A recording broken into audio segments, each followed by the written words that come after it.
একদিন এই দেখা হয়ে যাবে শেষ, পড়িবে নয়ন পরে অন্তিম নিমেষ। পরদিনে এই মতো পোহাইবে রাত, জাগ্রত জগৎ পরে জাগিবে প্রভাত। কলরবে চলিবেক সংসারের খেলা, সুখে দুঃখে ঘরে ঘরে বহি যাবে বেলা।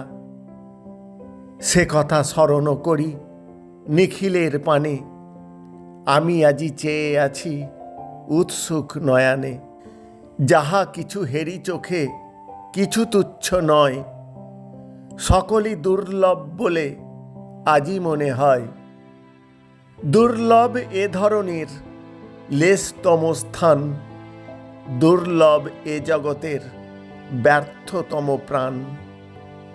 যা পাইনি তাও থাক, যা পেয়েছি তাও তুচ্ছ বলে যা চাইনি তাই মরে দাও।